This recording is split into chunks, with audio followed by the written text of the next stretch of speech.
యేసయ్య వస్తాడని. అందుకోసమే ప్రవచనాలు, అనేకమైన ప్రవచనాలు రాపించారు.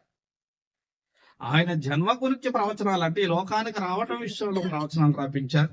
అలాగే ఆయన వచ్చి పాపులందరి కోసం మరణిస్తారనే ప్రవచనాలు కూడా రాపించారు. ఆయన మరణించి 3వ దినం మృత్యుంజయుడుగా లేస్తాడని కూడా ప్రవచనాలు రాశారు. ప్రేమాన్ని దేవుడు ఏది కూడా దాచుకోలేదు. చాలా జాగ్రత్తగా గమనించాలి. దేవుడు ఏది కూడా దాచుకోలేదు. అయితే దేవుడు మొట్టమొదటిగా ఆది కాలములోనే, ఆదాము అవ్వన్న కాలములోనే యేసుక్రీస్తు వారు వస్తారని ఆనాడు చెప్పారు. ప్రియమైన బిడ్డలారా, పక్కనే ఆదాము అవ్వ ఉన్నప్పుడే చెప్పారు దేవుడు, ఇదిగో యేసుక్రీస్తు వస్తారు అని. ఆది కాండము చాలా జాగ్రత్తగా గమనించండి. ఆది కాండము 3వ అధ్యాయము. యేసుక్రీస్తు వారు ఆనాడే వస్తాడని దేవుడు ఆదాము ఏదైనా తోటలో ఉన్నప్పుడే చెప్పాడు. దేవుడు చెప్పాడు. అప్పటికి ఏదైనా తోటలో ఆదాము అవ్వ ఉన్నారు. ఈ యొక్క ఆదాము అవ్వ ఎవరి చేత మోసపడ్డారంటే సర్పమైన సాతాను చేత మోసపరచబడ్డారు. సాతాను చేత మోసపరచబడిన తర్వాత దేవుడు ఆదాముకు ఒక శాపం ఇస్తాడు, తర్వాత అవ్వకు ఒక శాపం ఇస్తాడు. అలాగే వీళ్ళిద్దరికి శాపం ఇచ్చిన తర్వాత సాతానుతో కూడా మాట్లాడతాడు. చాలా జాగ్రత్తగా గమనించాడు. సాతానుతో కూడా మాట్లాడినప్పుడు సాతానికి యేసుక్రీస్తు వారు వస్తారని ఆనాడు చెప్పాడు. నువ్వు చేసిన మోసానికి, నువ్వు ఇదిగో ఆదాముని అవ్వను నువ్వు మోసం చేశావు కాబట్టి, రాబోయే యొక్క ప్రజలను నువ్వు మోసం చేస్తున్నావు కాబట్టి, ఇదిగో నిజాన్ని సత్యాన్ని పక్కన పెట్టి అబద్ధాన్ని బోధించావు కాబట్టి, అందుకోసం దీని విషయంలో నీకు తప్పకుండా పరిహారం ఉంటుందని దేవుడు ఆనాడే చెప్పాడు. చాలా జాగ్రత్తగా గమనించండి. ఆది కాండము 3వ అధ్యాయము 15వ వచనం చదువు. శాపాలు ఇచ్చిన తర్వాత చెప్తున్నాడా? చదువు. మరియు నీకును స్త్రీకిని, నీ సంతానముకును ఆమె సంతానముకును వైరము కలగజేసేదును, అది నిన్ను తల మీద కొట్టును, నీవు దానిని మడిమ మీద కొట్టుదు అని చెప్పును. ఇది ఎప్పుడు జరిగిందంటే ఆది కాలంలో ఏదైనా తోటలో చెప్తున్నాడు దేవుడు. ఎవరికి చెప్తున్నాడంటే సాతానికి చెప్తున్నాడు. అప్పటికే మోసపడ్డవారు ఎవరంటే ఆదాము అవ్వ. ఎవరి ద్వారా మోసపడ్డబడ్డారంటే సాతాను, అంటే సర్పములాగా వెళ్ళి సాతాను ద్వారా మోసపడ్డారు. ఏమని సాతాను వాళ్ళకి చెప్పాడంటే, ఈ పండు తింటే మీరు గొప్పవాళ్ళు అయిపోతారు, ఈ పండు తింటే మీరు దేవదూతలుగా మారిపోతారు, గొప్పవాళ్ళు అయిపోతారు, దేవుళ్ళుగా మారిపోతారని వాళ్ళకి లేనిపోని మాటలు చెప్పి ఆ పండు తిన్నట్లుగా చేసి దేవుని ఆజ్ఞను మీరి పాపములో పడిపోయినట్లుగా చేశాడు.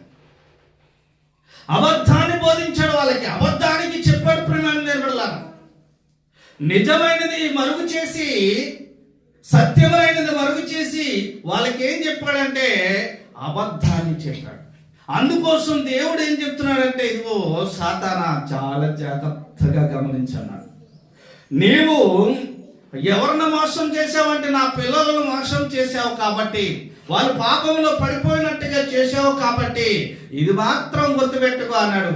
ఏమని అంటున్నాడు చూడండి, మళ్ళా చదవమ్మా. మరియు నీకును స్త్రీకిని, నీ సంతానముకును ఆమె సంతానముకును వైరము కలుగు చేసేదును, అది నిన్ను తల మీద కొడుతుంది, నీవు దానిని మాత్రమే మడమ మీద మాత్రమే కొట్టగలవు అని చెప్పాడు. చాలా జాగ్రత్తగా ఇక్కడ ఏదైనా తోటలోనే చెప్పాడు యేసుక్రీస్తు వారు వస్తారని. ఏమని అంటున్నాడంటే, ఇదిగో నీకును ఆ స్త్రీకిని, నీ సంతానముకును ఆమె సంతానముకును వైరము కలిగి చేస్తాం, అది వచ్చి నీ తల మీద, అది అన్ని దగ్గర కింద పుట్టినట్లు ఏముందో తెలుసా, ఆయన వచ్చి ఏమని రాబడిందో తెలుసు. ఇప్పుడు మనం అదే అనవసరం లేదు. ఆయన వచ్చి నిన్ను తల మీద కొట్టేస్తాడు, ఆయనను మనం మీదే నువ్వు కొట్టగలవు, ఆయన నీ తల చిత కొట్టేస్తాడు, తల మీద కొట్టేస్తాడు వచ్చిన వారు అంటున్నాడు. ఆనాడే చెప్పాడు చూడు. ఆయన ఎలా వస్తారంటే ఒక స్త్రీ సంతానము ద్వారా వస్తాడు. చాలా జాగ్రత్తగా గమనించాలి. స్త్రీ సంతానం ద్వారా వస్తారు ప్రియమైన నిలబడారు. ప్రపంచంలో స్త్రీకి సంతానం లేదు. చాలా జాగ్రత్తగా గమనించాలి. చాలా మంది తెలియగలగంటారు కానీ ప్రపంచంలో స్త్రీకి సంతానం లేదు ప్రియమైన నిలబడారు. అయితే సంతానం ఎలా కలుగుతుందంటే పురుషుని ద్వారా కలుగుతుంది. అందుకోసం ఇక్కడ ఏ ప్రయోగం చేశారంటే చాలా జాగ్రత్తగా గమనించండి. స్త్రీ సంతానము అన్నాడు. ఏ సంతానం? కానీ స్త్రీ సంతానం ఎలా కలుగుతుందంటే పురుషుని ద్వారా స్త్రీ సంతానం కలుగుతుంది. చాలా జాగ్రత్తగా గమనించండి. అయితే ఇక్కడ ఏమంటున్నాడు? అదిగో నీకును స్త్రీకిని నీ సంతానముకును ఆమె సంతానముకును వైరము కలుగు చేస్తును. ఆయన వచ్చి నిన్ను తల మీద పడతారు, నీవు ఆయనని మడమ మీదే కొట్టగలవని ఏదేను తోటలో ఎవరికి చెప్తున్నాడంటే దేవుడు సాతానికి చెప్తున్నాడు. సాతానికి చెప్తున్నాడు, ఇదిగో సాతాను, నా పిల్లలను నువ్వు మోసం చేశావు, వాళ్ళకి మాయ మాటలు చెప్పావు, వాళ్ళను పడగొట్టేశావు. అయితే ఎవరినైతే పడగొట్టానో ఆది దంపతులను పడగొట్టాను నువ్వు విరవిగావు కాబట్టి ఇదిగో రాబోయే కాలంలో ఒక ఆయన వస్తాడు. ఆయన వచ్చి ఏం చేస్తారో తెలుసా? మొదటగా ఏం చేస్తాడో తెలుసా? ఏం చేస్తారట? మొదట నీ తల కూడా చేసేస్తారని. చాలా జాగ్రత్తగా ఉంచాలి. ఒక ఆయన వస్తారు. ఆయన ఎలా వస్తాడో తెలుసా? ఒక స్త్రీ సంతానం ద్వారా వస్తాడు. ఒక స్త్రీ సంతానం ద్వారా వస్తాడు ఆయన ఈ భూమి మీదకి. అప్పుడు ఏం చేస్తారంటే నిన్ను క్షమించడు, నీ తల మీద మొదట కొడతాడు. చాలా జాగ్రత్తగా ఉంచాలి. ఆమె సంతానం అంటే మరియమ్మ ప్రియమైన అంటే పురుషుని యొక్క ప్రభావం లేకుండా మరియమ్మకి సంతానం కలుగుతాయి. గాబ్రియేలు దేవదూత లోకసువార్తలో మరియమ్మ దగ్గరికి వచ్చి ఇదిగో నువ్వు కుమారుని కంటావు అంటాడు.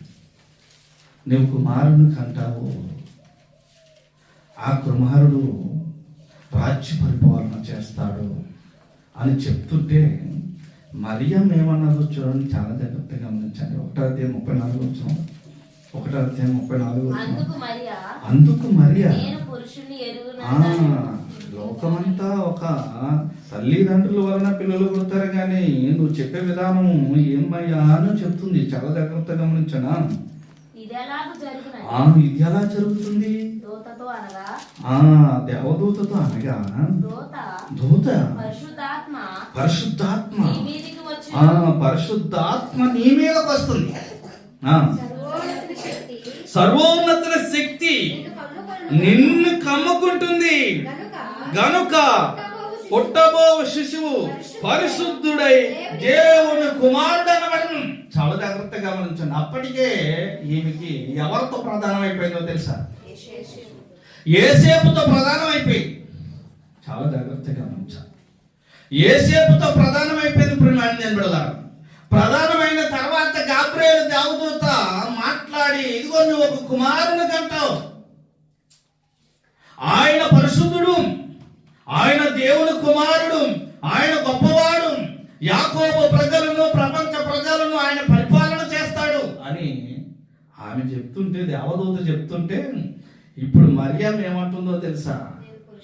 నేను పురుషుని ఎరిగిన దానిని, లోకమంతా వేరేగా ఉంది, మళ్ళీ నువ్వు కొత్తగా చెప్తున్నావు ఏంటని. లోకమంతా వేరేగా ఉంటే నువ్వు కొత్తగా చెప్తున్నావు ఏంటని అడుగుతుంది. ప్రియమైన ఇది ఎలా జరుగుతుంది? ఒక స్త్రీకి సంతానం ఎలా కలుగుతుంది? తండ్రి లేకుండా తల్లికి సంతానం ఎలా కలుగుతుంది? చాలా జాగ్రత్తగా గమనించాలి. ఆనాడే ఏదైనా తోటలో దేవుడు చెప్పాడు ఎవరికి సంతానం కలుగుతుంది అన్నాడు? స్త్రీకి సంతానం కలుగుతుంది. చాలా జాగ్రత్తగా గమనించాలి. స్త్రీకి సంతానం కలుగుతుంది అన్నాడు. ప్రియమైన అంటే పురుష ప్రభావం లేకుండా సంతానం కలుగుతుంది అన్నాడు. చాలా జాగ్రత్తగా గమనించాలి. ఇక్కడ కూడా ఈమె అదే అంటుంది. ఏమంటుందంటే నేను పురుషుని ఎరిగిన దానిని, ఇది ఎలా జరుగుతుంది? అప్పుడు దూత ఏమంటుందో తెలుసా? పరిశుద్ధాత్మ నీ మీదకి వస్తుంది, సర్వోన్నత శక్తి నిన్ను కమ్ముకుంటుంది కనుక పుట్టబోయే శిశువు పరిశుద్ధుడు, ఆయన దేవుని కుమారుడుగా అనబడతాడు. ఆయనే గొప్పవాడు. నీ సంతానం ద్వారా ఈ లోకానికి రాబోతున్నాడు. నీ గర్భము ద్వారా ఈ లోకానికి రాబోతున్నాడు. ఆయన నీ గర్భములోనికి వచ్చినప్పుడు పరిశుద్ధాత్మ నిన్ను కప్పుకొని నీ గర్భములో నీ శరీరములో క్రియేట్ చేస్తుందట. చాలా జాగ్రత్తగా గమనించండి. అంటే ఆయనకి నీ శరీరము ద్వారా ఆయనకి శరీరం ఇవ్వబడుతుంది. అయితే ఇది జరగడానికి పరిశుద్ధాత్మ నీ మీదకి వచ్చిన సర్వోన్నతుని శక్తి. అప్పుడు ఆయన నీ గర్భములో ఎదుగుతూ ఉంటాడని చెప్పింది. ఆయన వచ్చినప్పుడు పరిశుద్ధాత్మ నీ మీదకి వస్తుంది. ఆయన నీ గర్భంలోనికి రాగానే ఏమవుతుంది? నీ పరిశుద్ధాత్మ నీ మీదకి వస్తుంది. సర్వోన్నతుని శక్తి నిన్ను కమ్మేస్తుంది. నీ గర్భములో ఒక క్రియేట్ చేస్తుంది, ఒక పిండాన్ని క్రియేట్ చేస్తుంది. ఆయన నీ గర్భములో ఎదుగుతూ ఉంటాడు. చాలా జాగ్రత్తగా గమనించండి. అందుకోసమే ఆనాడు చెప్పాడు ప్రియమైన దేవులారా, ఏదైనా తోటలోనే ఏమని చెప్పాడంటే, ఇదిగో ఆయన వస్తాడు, వచ్చి నీ తల మీద కొడతాడు. చాలా జాగ్రత్తగా గమనించండి. ఆయన వచ్చి నీ తల మీద కొడతాడని చెప్పాడు ప్రియమైన దేవులారా. ఆయన వచ్చాడు.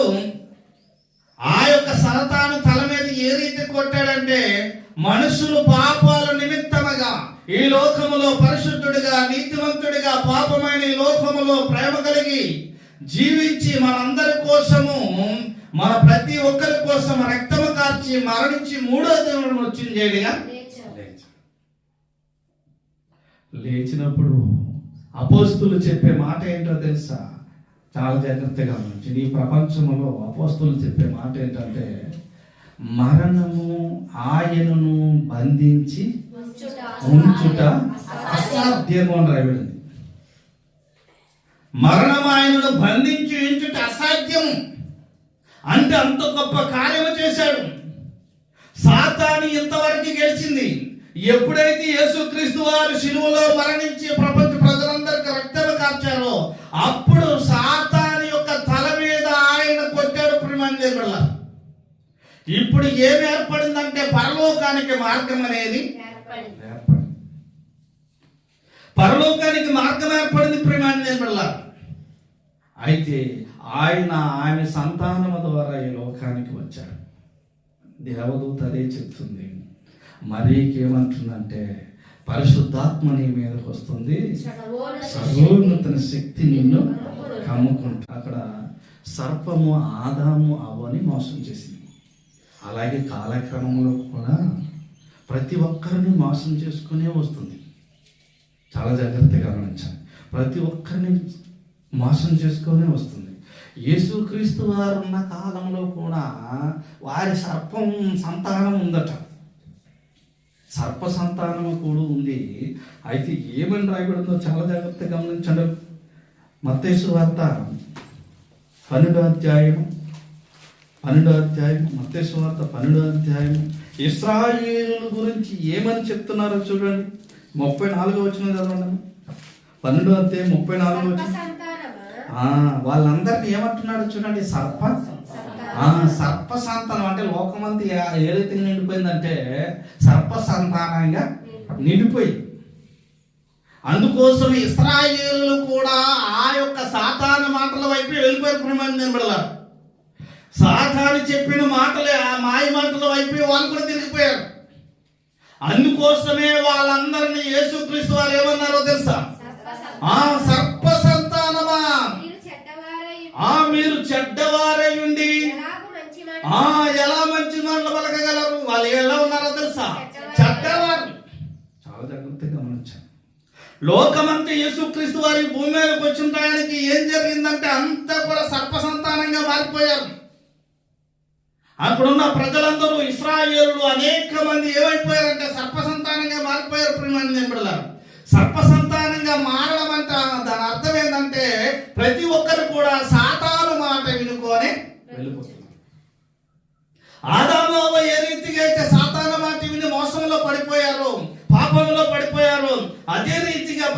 మనిషి కూడా ఆ సాతాను మాయ చేసి ఈ లోకమే శాశ్వతం అన్నట్టు ఈ లోక యొక్క అందాలను చూపించి ఈ లోకం విషయంలోనే బ్రతికే గొప్ప బ్రతికన్నట్టుగా ఫీల్ చేసి ఏం చేస్తున్నాడంటే పరలోకానికి వెళ్ళనివ్వకుండా చేసేస్తున్నాడు. చాలా జాగ్రత్తగా ఉంది.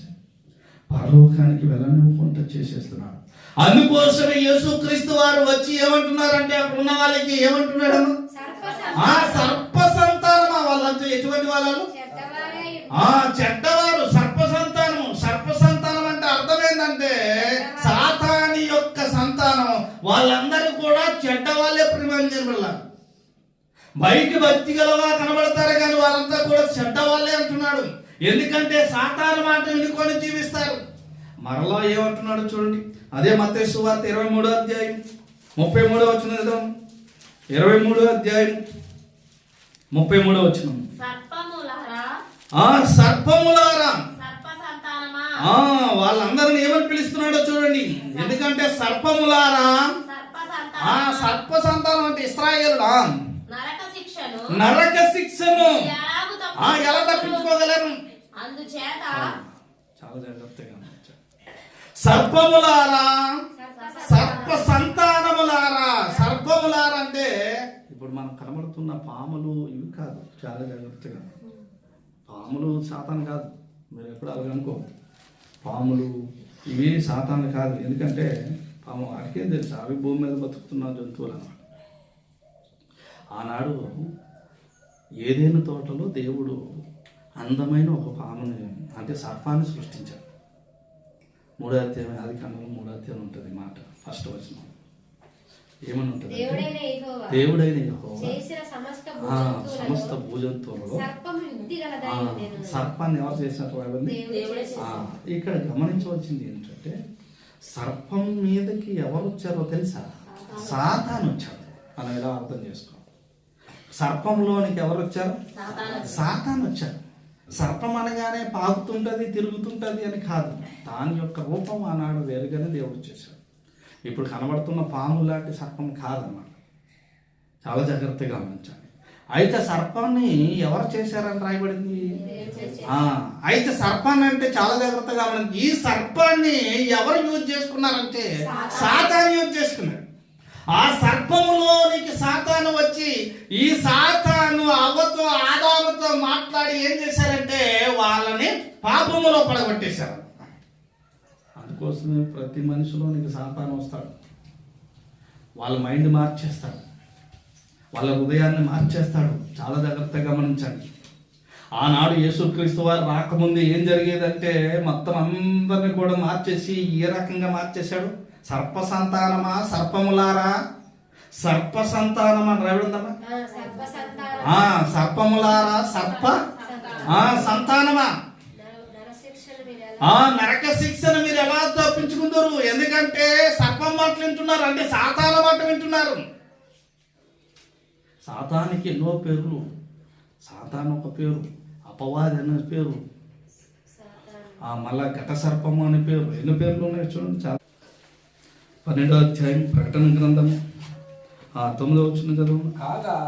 కాగా సర్వలోకమును మోసపుచ్చుచు చూడండి, అపవాదనియు సాతానియనియు పేరు గల ఆది సర్పమైన ఆ మహాఘట సర్పము అని రాయబడింది. ఏమని రాయబడింది చూడండి, చాలా జాగ్రత్తగా. అపవాదనియు సాతానునియు వాడికి కొన్ని పేర్లు ఉన్నాయి. మరలా ఆది సర్పమనియు ఆ ఘట సర్పం అని పేర్లు అంటే వాడికి ఏం పేర్లు? ఒకటి సాతాను అని పేరు ఉంది, ఒకటేమో అపవాది అని పేరు ఉంది, ఇంకొకటేమో ఆది సర్పం. ఆది సర్పం అంటే ఆదాము అవ్వను మోసం చేసిన సర్పం, అంటే వాడే అనమాట. కొన్ని పేర్లు ఉన్నాయి. మరలా ఏమంటున్నాడంటే ఘట సర్పం, మహాఘట సర్పం, ప్రత్యేకమైన సర్పం అది. అంటే సర్పం అనగానే మీ మైండ్ పాముల వైపు వెళ్ళిపోకూడదు. సర్పం అనగానే సాతాను ప్రేమాన్ని నేను వెళ్ళారు.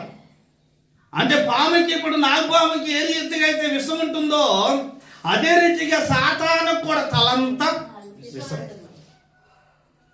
అందుకోసమే ఆ సాదృశ్యంతో సర్పము అని పిలిచారన్నమాట. వాడికి సాతాన్ అని పేరు ఉంది, అపవాది అని పేరు ఉంది, సర్పము అని పేరు, ఆది సర్పము అని పేరు ఉంది, తర్వాత ఆ మహాఘట సర్పం అనే పేరు ఉందట వాడికి. ఆది సర్పం ఏంటంటే ఆదాము అవ్వను మోసం చేసిన ఆది సర్పం అది. చాలా జాగ్రత్తగా గమనించాలి. అయితే ప్రజలందరిని మోసం చేసింది ఆనాటి కాల సమయంలో. ఆనాటి కాల సమయంలో ప్రజలందరూ ఇశ్రాయేలుతో సహా మోసం చేసేసింది. అందుకోసమే యేసుక్రీస్తు వారి లోకానికి రావాల్సి వచ్చింది. వచ్చి ఆయన పెరిగిన తర్వాత సువార్త ప్రకటించినప్పుడు ఏమంటున్నాడో తెలుసా? సర్ప, ఎందుకంటే వాడి మాట వింటారు. సర్పములారా, సర్ప సంతానమా. సర్ప సంతానం అంటే వాళ్ళ మాట విన్న వాళ్ళందరూ కూడా ఏమైపోతారు? సాతాన మాట విన్న వాళ్ళందరూ కూడా సర్ప సంతానం అయిపోతారు. యేసయ్య మాట విన్న వాళ్ళు కూడా యేసయ్య సంతానం అవుతారు. దేవునికి స్తోత్రం కలుగును గాక. అందుకోసమే ఏమని రాయబడిందో చూడండి, చాలా జాగ్రత్తగా గమనించండి. యోహాను సువార్త మొదటి అధ్యాయము 12వ వచనం చదవం. ఇక్కడ ఏమన్నాడు చూడండి, మన యేసుక్రీస్తు వారి గురించి. యేసయ్యని ఎందరు అంగీకరించుదురో వారందరికీ అనగా తన నామమందు విశ్వాసముంచి వారికి దేవుని పిల్లలొకటకు ఆయన అధికారము అనుగ్రహించిన. ఎవరైతే అంగీకరిస్తారో యేసయ్యని, ఎవరైతే బాప్తిసం తీసుకొని ఉంటారో, ఎవరైతే యేసయ్య సన్నిధికి వెళ్తారో వాళ్ళందరికీ ఏమని పేరు పెట్టాడో తెలుసా? దేవుని యొక్క పిల్లలు. దేవుని పిల్లలు. చాలా జాగ్రత్తగా గమనించండి. దేవుని మాట వింటే ఏమవుతావు నువ్వు? దేవుని పిల్లలు అవుతావు, అంటే దేవుని సంతానం అవుతావు. అలాగే సాతాను మాట వింటే ఎవరి సంతానం అవుతావు తెలుసా? సాతాను సంతానం అవుతావు. అందుకోసమే సాతాను మాటలు వింటున్నారని ఇశ్రాయేలుని యేసుక్రీస్తు వారు ఏమన్నారో తెలుసా? సర్ప సంతానములారా. చాలా జాగ్రత్తగా సర్పములారా, సర్ప సంతానములారా. ఎందుకంటే మీరు సాతాను మాట వింటున్నారు. సాతాను లోకం మాయ చేసేసి. గలతీయులకు రాసిన పత్రిక 3వ అధ్యాయం 26వ వచనం. ఇక్కడ కూడా మన గురించి ఏమంటున్నారో చూడండి. 3వ అధ్యాయము 26వ వచనం 26వ వచనం చూడండి. గలతీయులకు రాసిన పత్రిక. యేసుక్రీస్తునందున్న మీరందరూ విశ్వాసము వలన మనందరం ఎలా ఉన్నామని తెలుసా? యేసయ్య యందు ఉన్నాం కాబట్టి, యేసయ్య మాట వింటున్నాం కాబట్టి మనం ఎవరో తెలుసా? యేసయ్య పిల్లలం. ప్రియమైన నిలబడారా, దేవునికి స్తోత్రం కలుగును గాక. అలాగే సాతాను మాటలు విన్నామంటే సాతాను పిల్లలు. అందుకోసమే యేసుక్రీస్తు వారు ఏమని పిలుస్తున్నారంటే సర్ప సంతానమా అని పిలిచారు. వాళ్ళు ఏమని పిలిచారు? సర్ప సంతానం. చాలా జాగ్రత్తగా గమనించండి. ఎందుకంటే వాడు మొదటి నుంచి అబద్ధకుడు అనమాట. యోహాను సువార్తలో రాయబడింది 8వ అధ్యాయం 44వ వచనం. మొదటి నుంచి అబద్ధకుడు సాతాను. వాళ్ళ బుద్ధి అబద్ధం అంటారు. చాలా జాగ్రత్తగా గమనించాలి. మొదటి నుంచి అబద్ధాన్నే సృష్టించుకొని ఉంటాడు. ఏమని రాయబడింది చూడండి 8వ అధ్యాయం. మీరు మీ తండ్రి యగు. చూడండి వాళ్ళు ఏమన్నారు? ఇశ్రాయేలు ఏమంటున్నారు? యేసుక్రీస్తు వారు ఏమంటున్నారు? సాతాను వాళ్ళ తండ్రే కాదు. కానీ ఏం చేస్తున్నారో తెలుసా? వాళ్ళంతా ఎవరి మాట వింటున్నారు? సాతాను మాట వింటున్నారు. చాలా జాగ్రత్తగా గమనించండి. మనము సాతాను మాట విన్నాం అనుకో, మన తండ్రి ఎవరైపోతారో తెలుసా? సాతాను అయిపోతాడు. మనం యేసయ్య మాట విన్నామనుకో మన తండ్రి యేసుక్రీస్తు వారు అవుతారు. ఏమంటున్నాడు చదువు? మీరు మీ తండ్రి యొక్క అపవాది సంబంధులు. మీ తండ్రి దురాశలు నెరవేర్చ కోరుచున్నారు. ఆది నుండి వాడు నరహంతకుడై ఉండి సత్యమందు నిలిచిన వాడు కాడు. సాతానట సత్యమందు నిలిచిన వాడు కాడు. వాని యందు ఎప్పుడు సత్యం లేదు. వాడు అబద్ధకుడు ఉన్నాడు. తన స్వభావమును అనుసరించి మాట్లాడును. వాడు అబద్ధకుడును, అబద్ధమునకు జనకుడై ఉన్నాడట. దేవునికి స్తోత్రం కలుగును గాక. అబద్ధానికి ఎలా ఉన్నాడు? జనకుడు. జనకుడు అంటే తండ్రి. చాలా జాగ్రత్తగా గమనించండి. అబద్ధమునకు జనకుడట ఎవరు? సాతాను. ప్రియమైన నిలబడారు. వీళ్ళందరూ కూడా అక్కడ ఉన్న ఇశ్రాయేలు ఏంది లోకమంతి ఇప్పుడు ఎవరు మాట విన్నారంటే అక్కడ సాతాను సాతాను మాట, అపవాది మాట విన్నారు. అందుకోసం యేసుక్రీస్తు వారు డైరెక్ట్ గా భయంకరమైన మాట్లాడారు. సర్ప సంతానమా, అదొక భయంకర మాట. అంటే ఇంకోటి ఏమన్నా, మీ తండ్రి యొగు, అయ్యో ఎంత భయంకరమైన మాట చూడండి. ఇశ్రాయేలులు ఏమన్నాడో చూడండి, మీ తండ్రి యొగు అపవాది. అంటే అపవాది క్రియలు చేస్తున్నారే కాబట్టి, అపవాది సర్వనాశనం చేస్తుంది కాబట్టి, మనుషులందరినీ, ప్రపంచాన్ని భయంకరంగా మాయ చేసేస్తుందని ఏదైనా తోటలో ఏం చెప్పాడంటే చాలా జాగ్రత్తగా గమనించండి. ఆ చదువు ఏదైనా తోటలో 3:15 ఇందాక మనం చదువుకున్న వచనం. అందుకు మరియు నీకును స్త్రీకిని నీ సంతానముకును ఆయన సంతానమునకును వైరము కలుగు చే, ఆమె సంతానమును వైరము కలుగు చేసేదను. ఆయన నిన్ను ఎక్కడ పడతాడే వచ్చి ఇప్పుడు ఏమంటున్నాడు అదే, సర్ప సంతానమా అని పిలుస్తున్నాడు డైరెక్ట్ గా. యేసుక్రీస్తు వారు సువార్త ప్రకటిస్తే ఏమంటున్నారు, సర్ప సంతానమా, ఇక ఈ రోజు నుంచి నీది క్లోజ్ అయిపోయింది నీ చరిత్ర. చాలా జాగ్రత్తగా గమనించాలి. ఏదైనా తోటలో యేసుక్రీస్తు వారు ఈ భూమి మీదకు వస్తారని చాలా చక్కగా చెప్పాడు. ఎందుకంటే ఆదామును అవ్వని మోసం చేశాడు సాతాను. ఇప్పుడు ఏమంటున్నాడో తెలుసా దేవుడు, నువ్వు మోసం చేసావని సంతోషపడవచ్చు. ఇదిగో లోకాన్ని మాయ చేసేసని సంతోషపడవచ్చు. ఆయన వస్తాడు. ఎవరు వస్తారు? ఆయన వచ్చి ఏం చేస్తాడు తెలుసా? వచ్చి ఎక్కడ కొడతాడో తెలుసా? నడుము మీద కొట్టాడు. నడుము మీద కొడితే మళ్ళా నువ్వు బతికిపోతావు. తోక మీద కొట్టాడు, మళ్ళా నువ్వు బతికిపోతావు. చాలా జాగ్రత్తగా గమనించండి. వచ్చిన వ్యక్తి ఎటువంటి వారు తెలుసా? సాకల వంటి సబ్బువాడు, కంసాల వంటి అగ్ని వంటి వాడు, కొనుము లాంటి అగ్ని వంటి వాడు వచ్చినవాడు. వస్తున్నవారు సామాన్యమైన వ్యక్తి కాదు. సాతానా, నువ్వు సంబరపడ్డావు. ఇదిగో అవ్వని ఆదామును మోసం చేసావు. అవ్వకి ఆదాముకి ఏం చెప్పాడో తెలుసా? మీరు దేవదూతలు అయిపోతారు. ఈ ఫలము తింటే మీరు దేవదూతలు అయిపోతారు, మీరు దేవుళ్ళు అయిపోతారు. ఈ విషయం దేవుడికి తెలుసు, మీకు చెప్పలేదాన్ని. చాలా జాగ్రత్తగా ఈ విషయం దేవుడికి తెలుసు. అయితే మీ దగ్గర మాయ చేసి ఆయన చెప్పలేదన్నారు. అయితే వీళ్ళు ఏం చేశారు తెలుసా? తినేశారు పుణ్యమాన్ని బిడ్డ. పాపం పడిపోయారు. పాపం దేవుడు ఏమంటున్నాడు తెలుసు సాతానికి, ఇదిగో నువ్వు లోకాన్ని మాయ చేయాలనుకుంటున్నావు, కానీ ప్రపంచ ప్రజలను మాయ చేయాలనుకుంటున్నావు, కానీ ఒక ఆయన వస్తాడు. వచ్చి ఎక్కడ కొడతాడో తెలుసా నీకు? తల మీదే కొడతాడని చెప్పారు ప్రియమైన దేవుడా. అందుకోసమే యేసుక్రీస్తు వారు డైరెక్ట్ గా అందరిని ఏమంటున్నారో తెలుసా? సర్ప సంతానమా అంటున్నాడు. సాతాను ఆది నుండి అబద్ధకుడట. ఇందాక మనం చదువుకున్నాం. అబద్ధానికి జనకుడట. నిజం లేదా?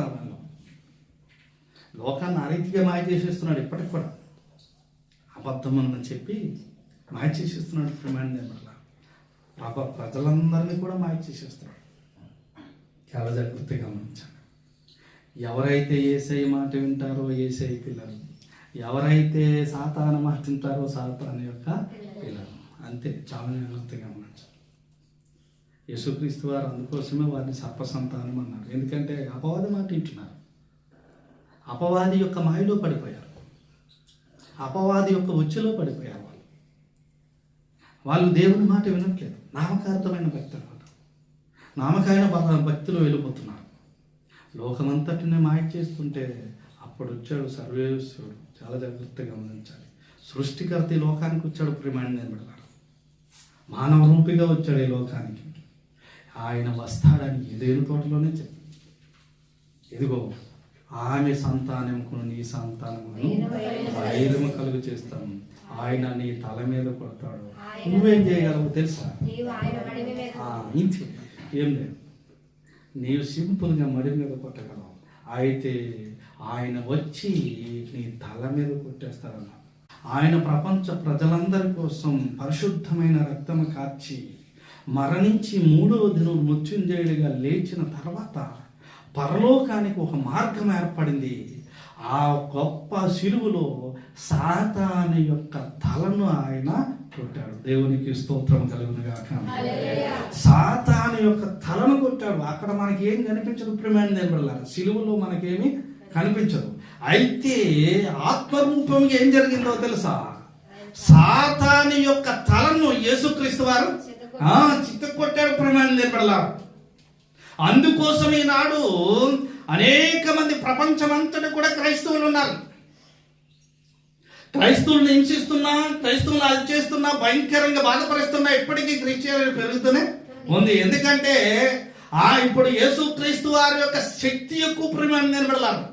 ఇక సాతాను పనికి రావట్లేదు. వాళ్ళని వీళ్ళని కొంతమందిని కులాల పేరట, మతాల పేరట, లేదంటే ఆచారాల పేరట మోసం చేసుకుని వెళ్ళిపోతుంది. చాలా జాగ్రత్తగా ఉంది. ఈరోజు ప్రపంచం అంతా కూడా యేసయ్యను నమ్మిన వాళ్ళు అనేక మంది ఉన్నారు.